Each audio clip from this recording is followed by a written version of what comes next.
Richard Edison died on a Tuesday morning in April. Adam got the call during a meeting. Allison heard his phone ring from her room where she was studying, heard his sharp intake of breath, the heavy silence that followed. She found him standing at the window, staring out at Central Park, his phone still in his hand. "He's gone," was all he said. She didn't think. Just went to him, wrapped her arms around him from behind. He stiffened, then slowly relaxed into her embrace. They stood like that for a long time. The funeral was elaborate. Hundreds of mourners, politicians and business leaders and society figures paying their respects to one of New York's most powerful men. The press was everywhere, cameras flashing, reporters shouting questions. Adam was stoic through it all, his face an emotionless mask. But Allison could see the tension in his shoulders, the way his jaw clenched when people offered hollow condolences. At the reception afterward, Victoria appeared. "I'm so sorry for your loss," she said to Adam, her hand lingering on his arm. "Your father was a great man." "Thank you," Adam said formally, moving away from her. "You're going to regret choosing her over me." She turned and stalked away, her heels clicking sharply on the marble floor. People were staring. Whispers spread like wildfire. "I need air," Allison said, and fled to the garden. She found a bench hidden behind rose bushes and let herself cry. Not for Richard, who she'd barely known, but for the humiliation, for the truth in Victoria's cruel words, for the impossibility of her situation. Adam found her 10 minutes later. "Don't listen to her," he said, sitting beside her. "She's bitter and jealous. But she's not wrong, is she? I did marry you for money, to save my father. You married me because you had no choice. There's a difference." "Is there?" He was quiet for a moment. Then, "My father's will is being read tomorrow. You should be there." "Why? I'm not family." "Not really. You're my wife. That makes you family." The way he said it, like he meant it, made her chest ache. The will. The reading of Richard Edison's will took place in a wood-paneled conference room at his lawyer's office. Present were Adam, Allison, Richard's lawyer Mitchell Hawthorne, and to Allison's surprise, Maxwell. "What are you doing here?" Allison blurted out. Maxwell looked uncomfortable. "I got a call from Mr. Hawthorne. Said I was mentioned in the will." "That's impossible. You never even met Richard." "Actually," Mitchell said, adjusting his glasses, "Mr. Edison was quite thorough in his final arrangements. He made provisions for several people, some of whom never knew him personally." "Shall we begin?" They sat. Mitchell opened a thick folder. "The estate is substantial," he began. "Properties, investments, businesses, totaling approximately $3.2 billion. The bulk goes to Adam as expected. However, there are several specific bequests." He pulled out a document. "To Allison Miles Edison, I leave the following. A trust fund of $5 million to be used for completing her medical education and establishing her practice. Additionally, the beach house in the Hamptons, which belonged to her mother, Elena, and was purchased by me shortly before her death with the intention of eventually returning it to her family."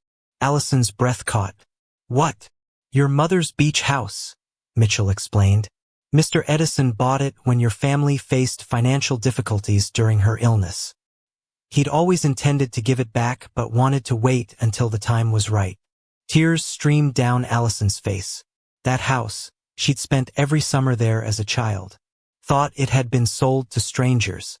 And Richard had been protecting it all along. "There's more," Mitchell continued. "To Maxwell Chun, I leave $1 million with the following stipulation. That it be used to establish a free clinic in Elena Miles' name, serving underserved communities. I believe this aligns with the values Elena held dear, and I trust Dr. Chun to honor her memory." Maxwell looked stunned. "I don't understand."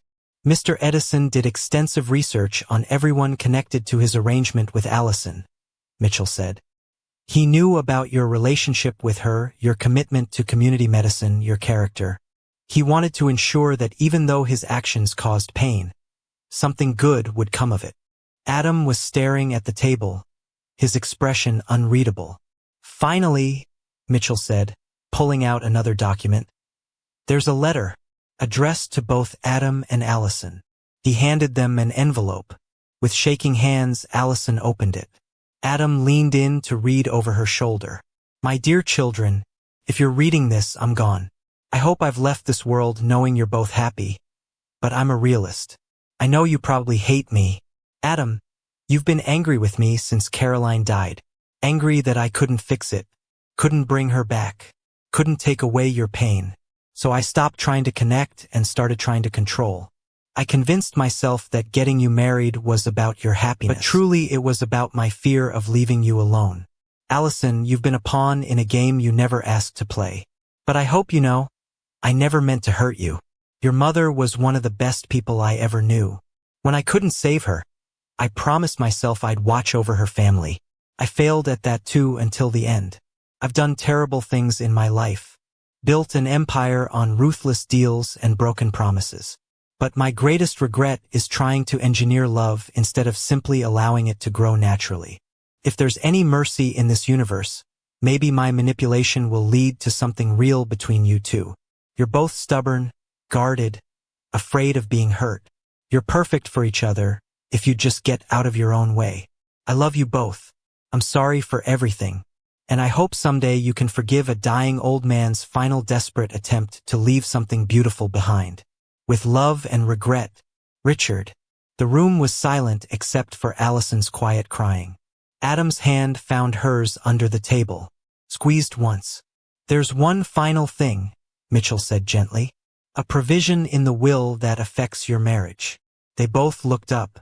Mr. Edison stipulated that if you choose to divorce within the first year, Allison keeps everything he left her. However, if you stay married for at least 1 year, the beach house transfers to joint ownership, and additional provisions activate that benefit both of you substantially. He's still manipulating us from beyond the grave, Adam said bitterly. Or giving you an out, Mitchell countered. The choice is yours. You have 8 months left before the 1-year mark. You can end it now with no penalties, or you can continue and see what happens. After the meeting, Allison, Adam, and Maxwell stood outside the lawyer's office. An awkward triangle of complicated history. Congratulations, Maxwell said to Allison. You got what you needed. Financial security. Your mom's house. You can finish school without worry. Max. I'm not being bitter. I'm genuinely happy for you. He turned to Adam. Your father was a manipulative bastard, but he clearly cared about the people Elena loved. I'll honor his gift by building the best damn clinic this city has ever seen. She'd have liked that, Allison whispered. My mom.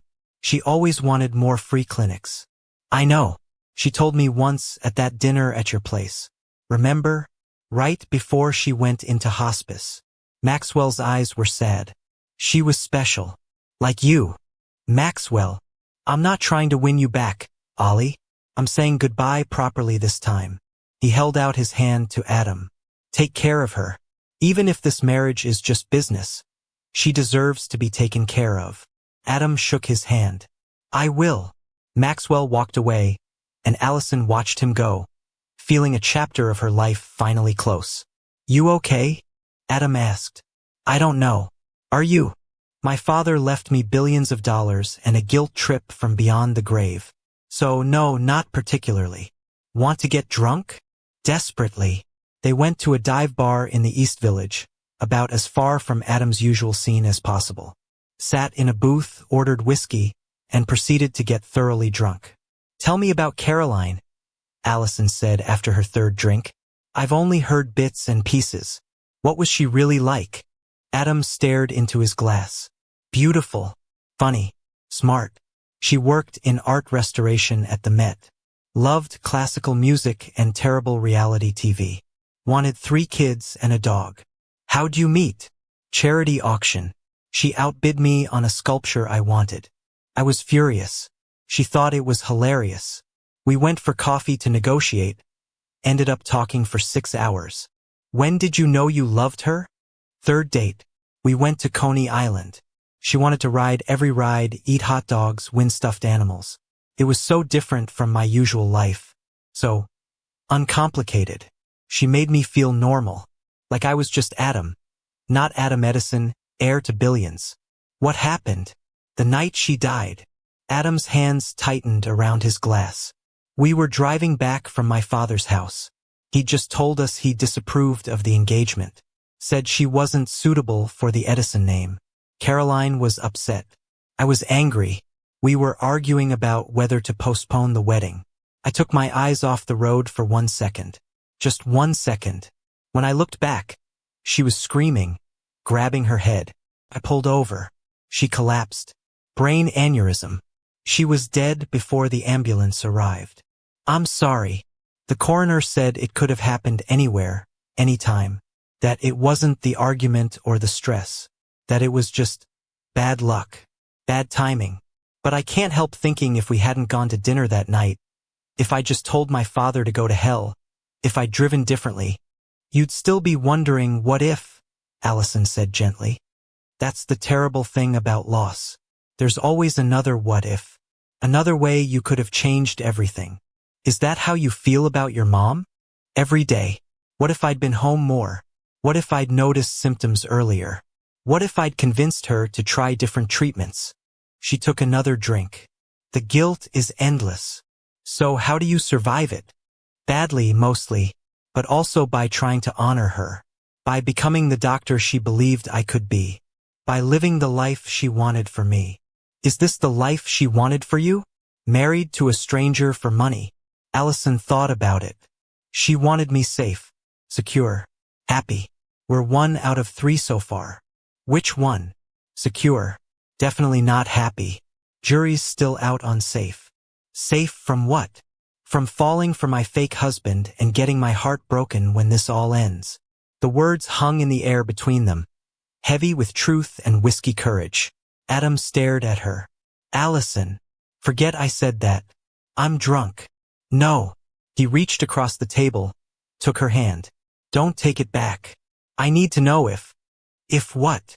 If I'm the only one who started to forget this is supposed to be fake. Her heart stopped. What are you saying? I'm saying the last 3 months have been the best 3 months I've had since Caroline died. I'm saying I look forward to the nights you're home. I'm saying I think about you during meetings and on business trips. I'm saying somewhere between your terrible cooking and your stress baking and the way you talk in your sleep about medical procedures, I've developed real feelings for my fake wife. Adam. I know it's complicated. I know we have 8 months left on this arrangement. I know I'm probably an idiot for saying this. But my father was right about one thing. Life's too short to waste it pretending. Allison's eyes filled with tears. I'm scared. Of what? Of this being real and then losing it. Losing you. I've lost everyone I've ever loved. You won't lose me. You can't promise that. No, he agreed. I can't. But I can promise to try. To show up. To be more than a ghost in my own home. To actually be a husband. Not just a signature on a marriage certificate. What if it doesn't work? Then at least we tried.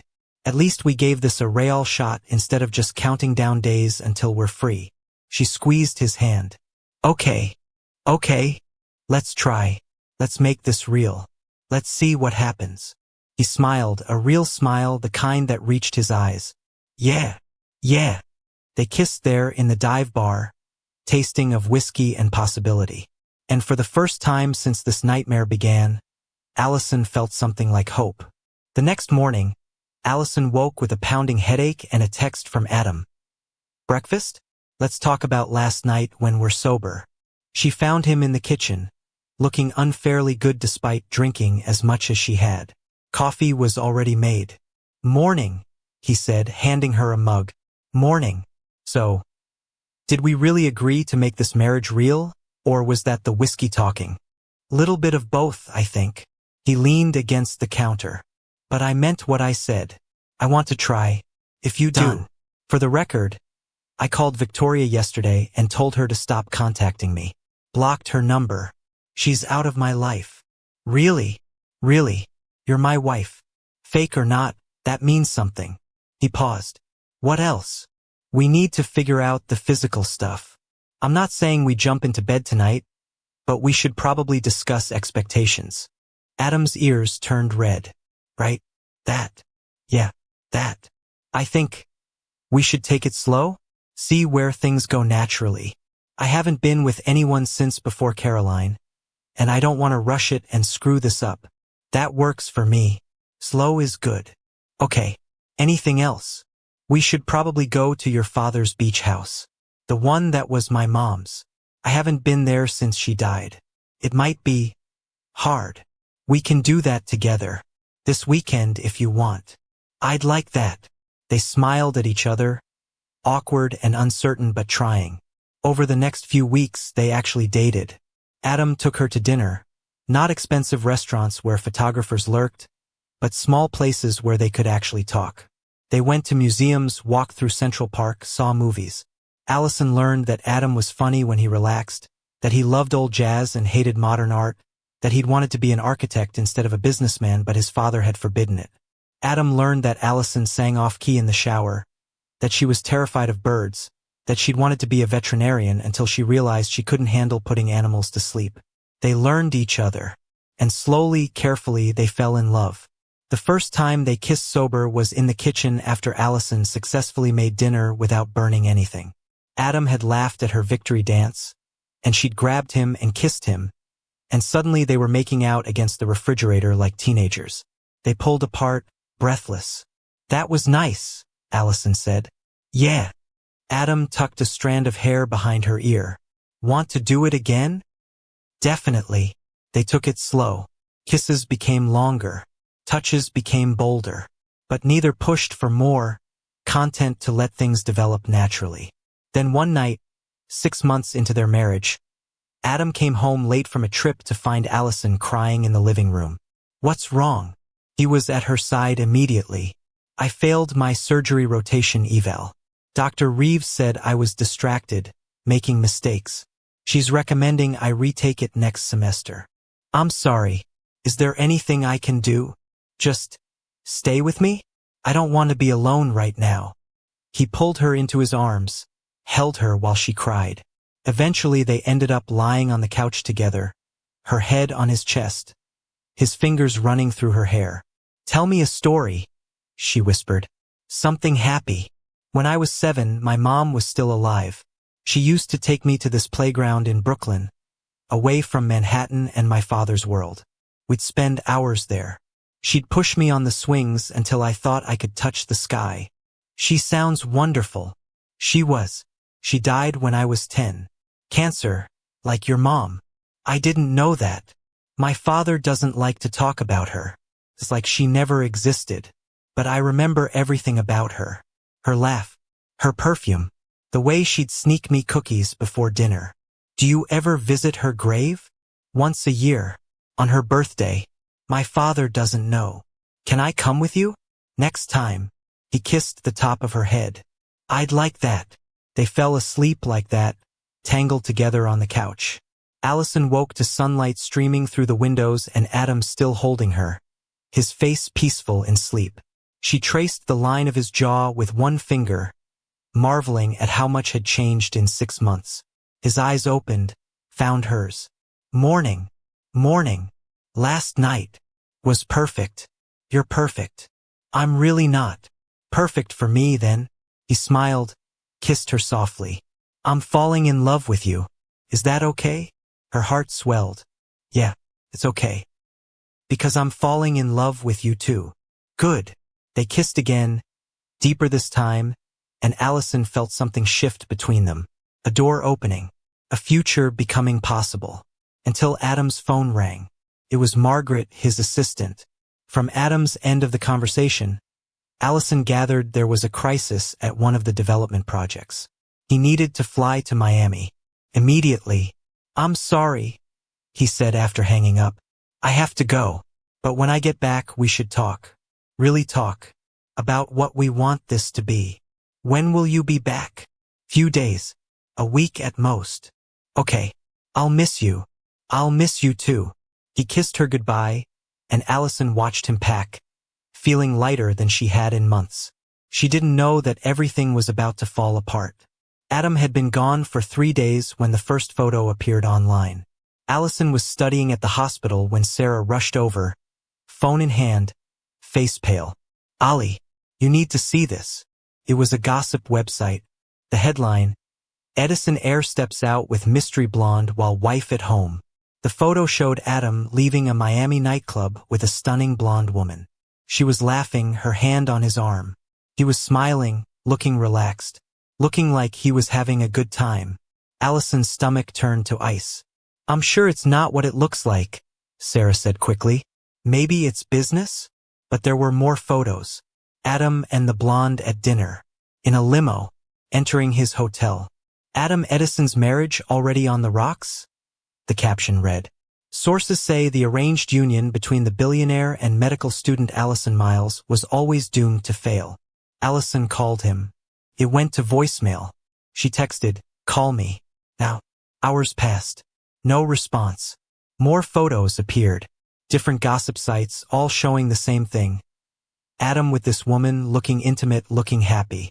Looking like he was cheating. Allison's phone exploded with calls.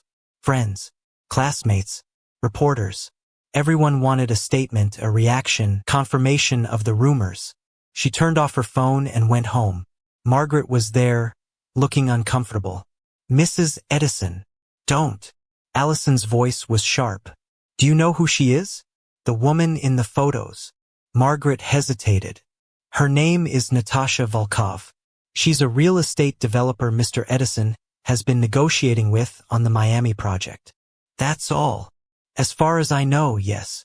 Then why won't he answer my calls? I don't know. I haven't been able to reach him either. Allison felt sick. She'd been so stupid. Fallen for him. Believed him when he said he was falling for her too. And all along he'd been, what? Lying? Using her? She didn't know. That was the worst part. That night, she lay in their bed. The bed they'd started sharing a few weeks ago, and stared at the ceiling. Every time she closed her eyes, she saw those photos. Saw him smiling at another woman the way he smiled at her. Her phone buzzed. A blocked number. She almost didn't answer, but something made her pick up. Allison. It was Victoria. I'm sorry to call like this, but I thought you should know the truth before you hear it from someone else. What truth? About Natasha. She's not just a business associate. She and Adam have been involved for over a year. Since before your marriage. Allison's blood went cold. You're lying. I wish I was, sweetie. But why do you think he's been traveling so much? Why do you think he's always working late? He's been with her. In Miami, in Prague, in Paris. Everywhere he goes, she follows. Or he goes to her. I don't believe you. Then ask him. Ask him how he met Natasha. Ask him about the apartment he keeps for her in South Beach. Ask him why his credit card statements show jewelry purchases he never gave to you. Victoria's voice was poisonous honey.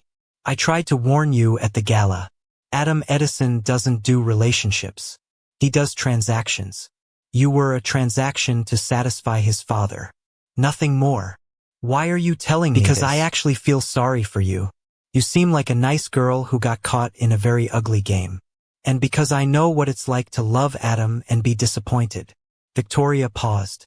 He'll come back with excuses. He'll say the photos are misleading. He'll make you want to believe him. But once a cheat, always a cheat. Trust me on that. She hung up. Allison sat there, phone in hand, feeling the walls close in. She wanted to dismiss Victoria's words as jealous lies. But the photos were real. The silence from Adam was real. The sinking feeling in her gut was real. At midnight, her phone rang again. This time it was Adam. Finally, she answered, her voice shaking. Do you have any idea what's been happening here? I know. I'm sorry. My phone died and I left my charger in New York and everything's been chaos here. Who is she? Silence. Adam. Who is she? Her name is Natasha Volkov. I know her name. I want to know who she is to you. She's a business partner on this development deal. That's all. Then why are there photos of you two looking very cozy? Why did you go to her hotel? It's not what it looks like. We had dinner to discuss the contract. She had some documents in her room that I needed to review. At midnight? In her hotel room? Allison, I swear to you nothing happened. We reviewed paperwork for 2 hours and I left. That's it. Victoria called me. She heard his sharp intake of breath. What did she say? That you and Natasha have been together for over a year. That you keep an apartment for her in South Beach.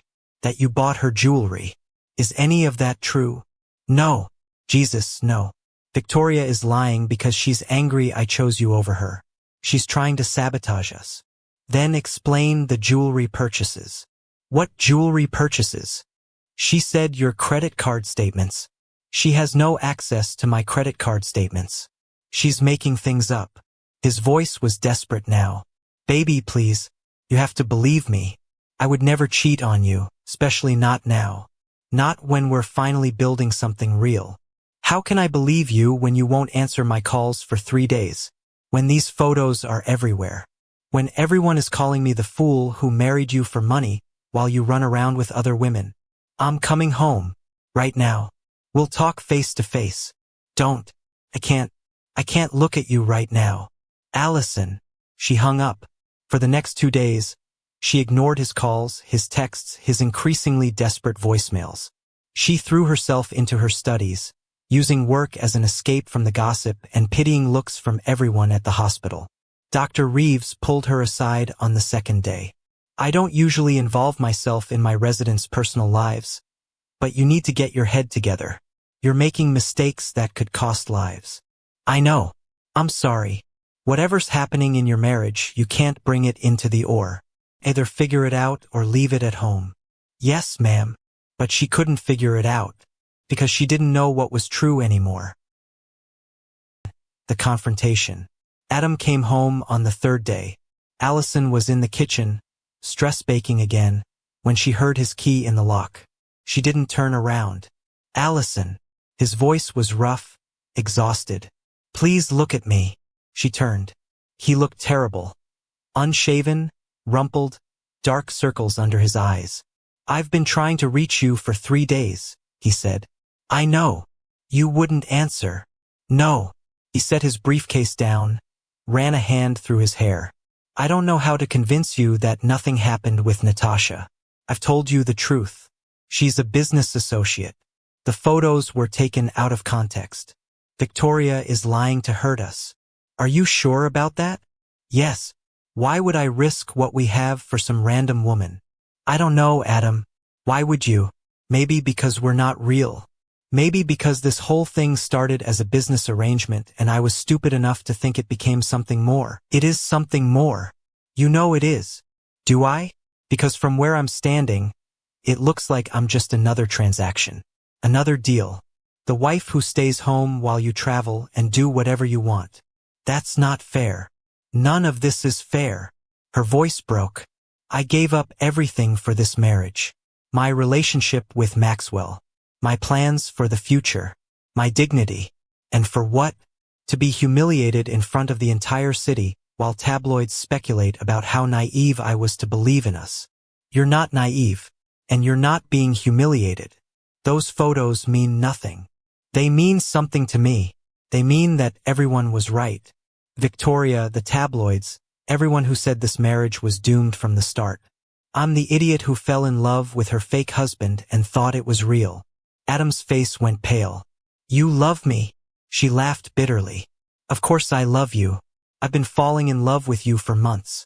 But apparently I'm the only one. That's not true. I love you too. I told you I was falling for you. You told me that right before you flew to Miami and were photographed with another woman. Great timing. This is insane. You're letting Victoria and gossip sites destroy what we have. What do we have, Adam? Really? A marriage that started as blackmail?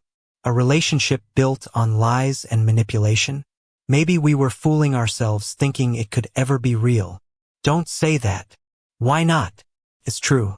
Your father forced us together. We tried to make the best of it.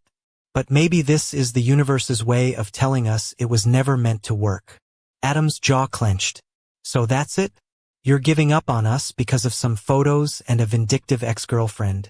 I'm being realistic. This was always going to end. Maybe it's better to end it now before we hurt each other more. You're already hurting me. By not believing me. By not trusting that what we have is real. How can I trust you when you disappeared for 3 days with another woman? I was working. I had meetings. My phone died. It was bad timing and bad luck, and I'm sorry. But I can't spend the rest of our marriage defending myself every time Victoria decides to stir up trouble. They stood there, breathing hard, the space between them feeling like an ocean. Maybe we need some time apart, Allison said quietly, to figure out what we really want. I know what I want. I want you. I want this marriage. I want us to work through this. I don't know if I can. I don't know if I'm strong enough to wonder every time you travel if you're with someone else. To see photos and hear rumors and never know what's true. Then trust me. Choose to believe me over them. I want to. God, I want to. But I'm scared, Adam. I'm scared of being wrong. Of being the fool everyone thinks I am. He stepped closer, took her hands. You're not a fool. You're brave and smart and kind. You're everything I never thought I deserved after Caroline. And yes, this marriage started wrong. But what we've built since then, that's real. I love you, Allison. I've never lied about that. She wanted so badly to believe him. But doubt had taken root, and Victoria's poison was spreading. I need space, she said, pulling away. I'm going to stay with my father for a few days. Allison, please. I'll call you when I'm ready to talk. She packed a bag and left, ignoring his pleas to stay. Chapter 14. The Unraveling Truth. Staying at her father's house was strange after months in the penthouse. Everything felt smaller, shabbier, filled with memories she'd been avoiding. Her father was surprised to see her. Ollie? What's wrong? Adam and I had a fight. About the photos? I saw them online. That woman means nothing, sweetheart. Men like Adam, they have to entertain business associates. Please don't defend him right now. I'm not defending him. I'm just saying, in his world, appearances can be deceiving. Or maybe appearances are exactly what they seem. Her father sighed. Come sit. Let me make you tea. They sat in the kitchen where she'd grown up, and her father did something he rarely did. He talked. When your mother got sick, I was terrified, he said. Not just of losing her, but of failing her. Of not being able to save her or provide for her or be strong enough to handle what was coming. So I threw myself into work, took risks, made bad decisions, pushed everyone away. Dad, let me finish. I pushed you away most of all. You looked so much like her, and every time I saw you, it hurt. So I became cold, distant. And by the time I realized what I'd done, you'd already learned to not need me. Tears streamed down Allison's face. I've made so many mistakes, Ollie, but forcing you into this marriage is the one I regret most. I was desperate and selfish, and I destroyed your chance at happiness with Maxwell. You didn't destroy anything. I made my choice, but you shouldn't have had to choose. And now here you are, heartbroken again, and it's still my fault. It's not your fault Adam might be cheating. Might be, but you don't know for sure, do you?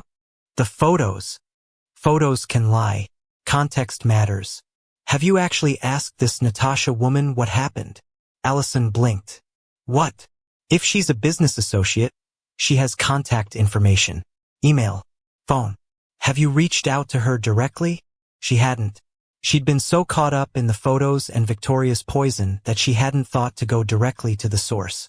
That's what I thought, her father said gently. Maybe before you end your marriage, you should get all the facts. That night, Allison lay in her childhood bed and did something she should have done 3 days ago.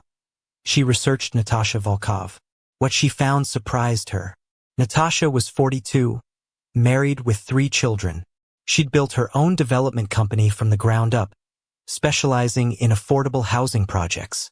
There were photos of her with her family, articles about her philanthropic work, interviews. Pretending to be a reporter, asking intrusive questions about Adam.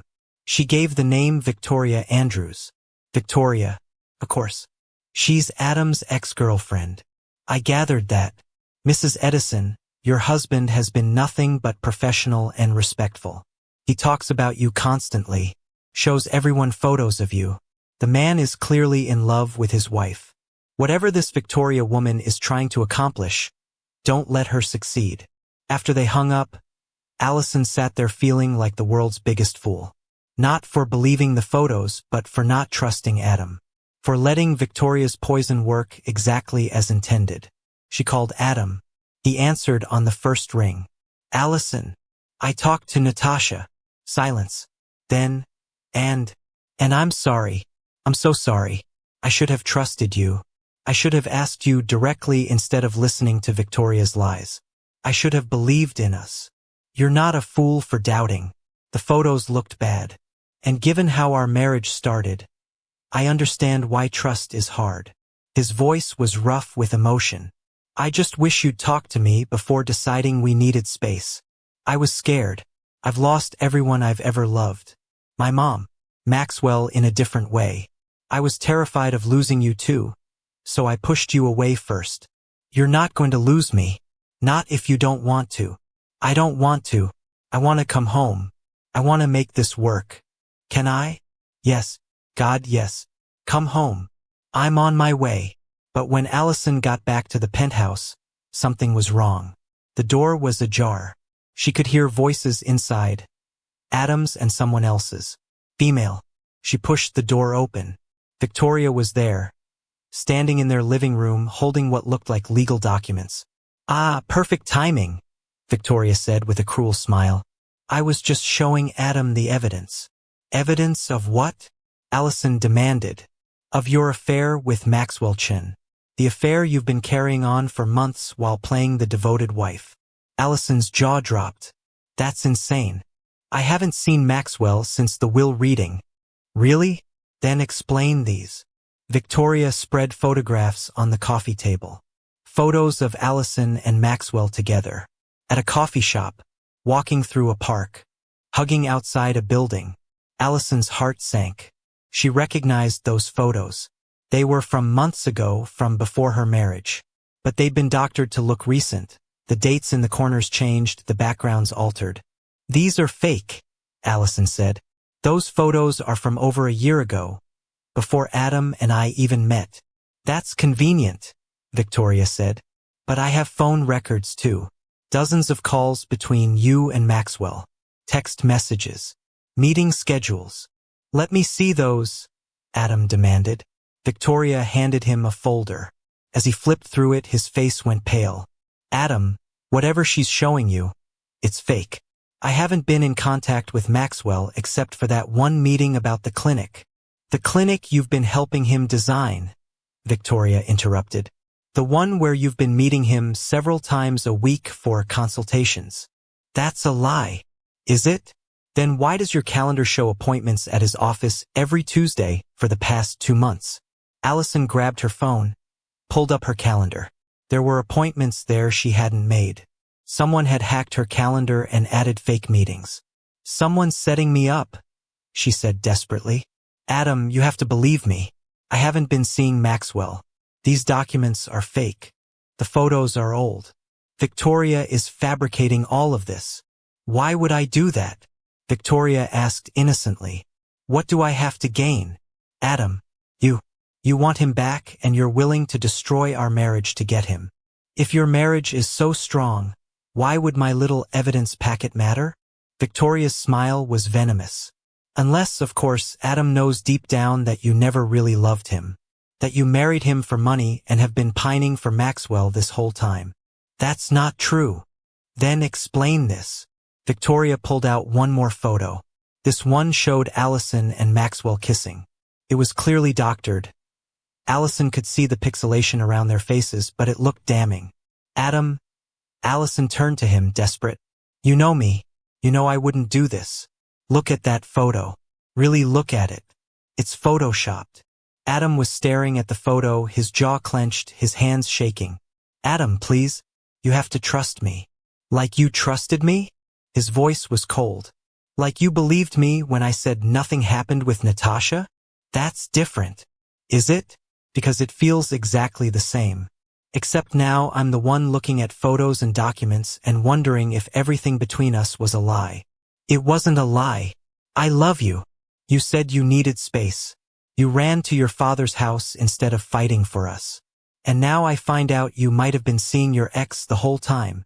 I wasn't. Victoria is lying. She hired someone to follow you and Natasha, and now she's done the same to me. She's manufactured all of this. Can you prove that? Victoria asked sweetly. Can you prove these photos are fake? That these phone records are fabricated? That you haven't been secretly meeting with Maxwell? Allison couldn't. She had no proof. Just her word against Victoria's evidence. I think you should leave, Adam said quietly. What? Both of you. Victoria, get out of my home. Allison, I need time to think. Adam, no. Please. His voice cracked. Just go. I can't do this right now. Victoria gathered her documents, giving Allison a triumphant smile as she left. Allison stood there, tears streaming down her face. I'm not lying. I would never cheat on you. You have to believe me. I don't know what to believe anymore. Adam wouldn't look at her. We've been married 7 months and we've spent most of it doubting each other. Maybe this was doomed from the start. Maybe my father was wrong to force this. Don't say that. Don't let Victoria win. Victoria isn't winning. We're losing. All on our own. He finally looked at her, and the pain in his eyes broke her heart. I love you, but love isn't enough when there's no trust. And right now, I don't trust myself to make the right decision. So I need you to leave. Where am I supposed to go? Wherever you want. I'll have Margaret arrange a hotel. Or go back to your father's. I don't care. I just need you gone. Each word was a knife to her chest. She packed a bag with shaking hands, threw in whatever she could grab. Adam stayed in his office, the door closed, while she destroyed their home with her leaving. At the door, she turned back. I'm telling the truth, and when you finally believe me, I'll be waiting. He didn't respond. She left. Maxwell found Allison crying in a coffee shop at midnight. Sarah called me, he said, sliding into the booth across from her. Said you needed a friend. I don't know if we're friends anymore. We'll always be friends, Ollie. Even if we can't be more. She told him everything. The photos. Victoria's fabricated evidence. Adam throwing her out. Then we prove you haven't. Maxwell pulled out his laptop. I have a friend who does digital forensics.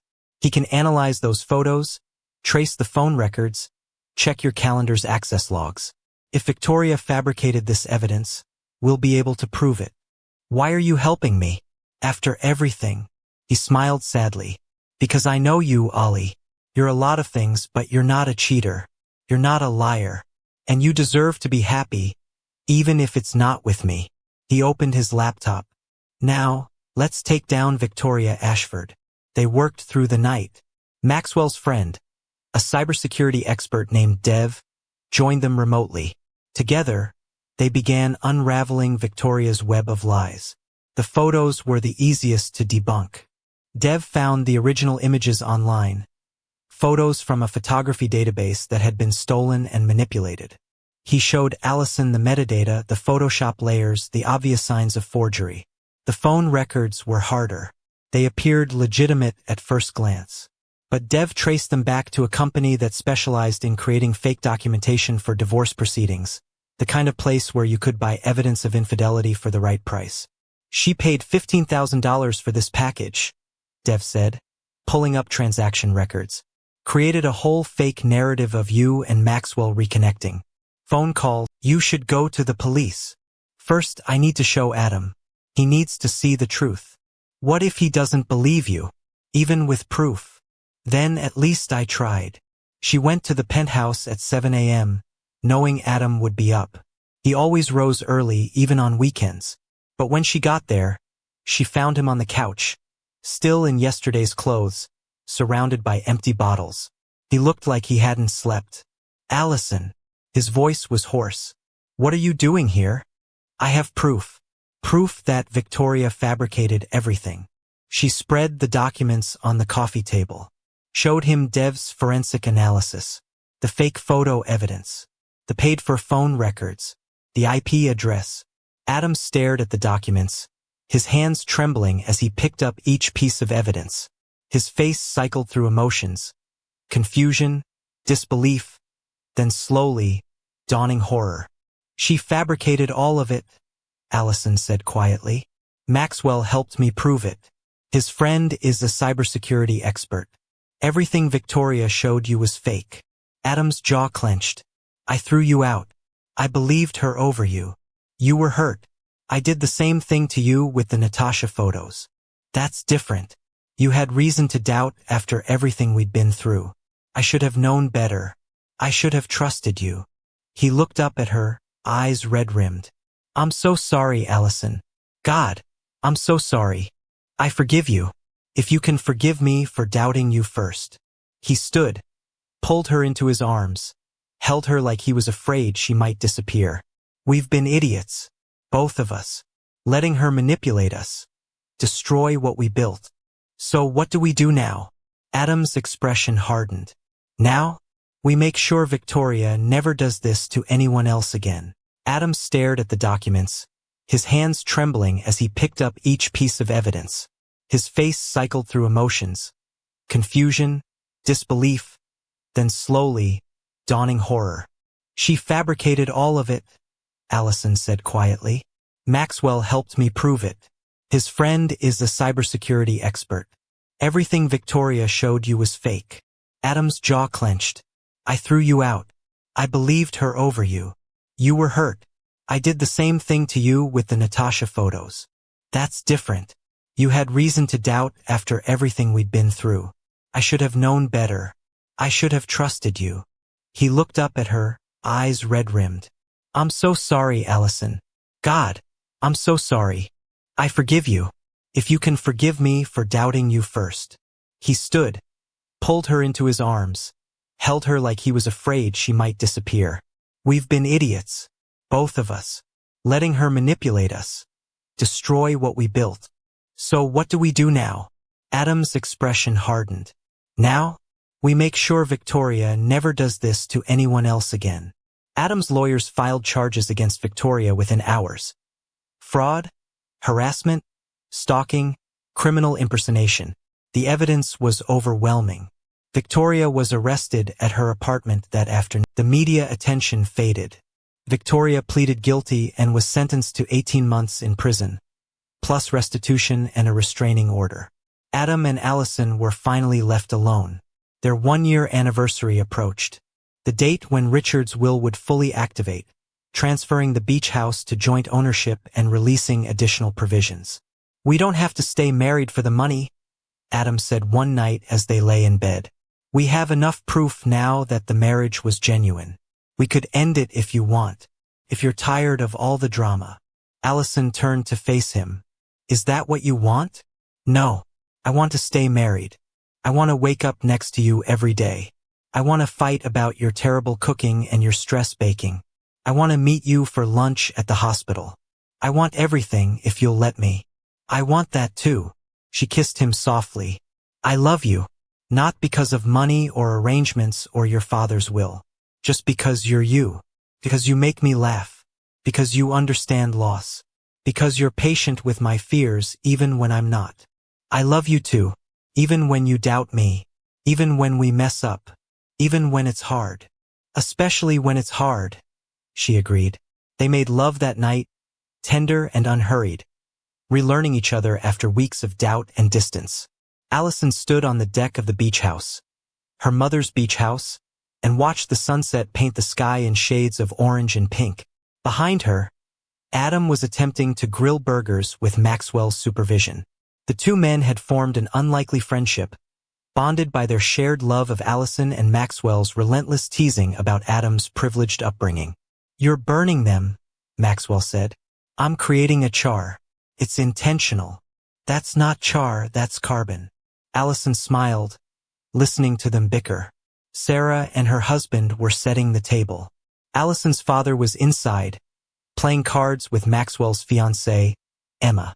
It was strange and wonderful, this family they'd cobbled together from broken pieces. The free clinic in Elena Miles' name had opened 6 months ago. Maxwell ran it, Adam funded it, and Allison volunteered there whenever her residency schedule allowed. It was everything her mother would have wanted. Penny for your thoughts? Adam came up behind her, wrapped his arms around her waist. Just thinking about how different life is from 2 years ago. Good different or bad different? Good. Definitely good. She leaned back against him. I was so angry when my father told me about the arranged marriage. Thought my life was over. And now I think maybe it was just beginning. She turned in his arms. Your father was right, you know? In his letter, we were perfect for each other. We just needed to get out of our own way. Stubborn and guarded and afraid of being hurt, Adam quoted. Yeah, that sounds like us. Not anymore. Not as much, anyway. He kissed her forehead. I'm glad he forced us together. Is that wrong? Probably. But I'm glad too. Burgers are ready, Maxwell called. And by ready, I mean salvageable. They joined their friends for dinner on the deck, eating barely-edged burgers and drinking cheap wine and laughing at Maxwell's stories from the clinic that start with magic. They're the ones that build magic from mistakes, that forge connection from crisis, that choose to stay when leaving would be easier. Richard Edison had given them a terrible gift, a forced beginning. But they'd given themselves something better, a real choice to love, despite everything. And in the end, that choice made all the difference.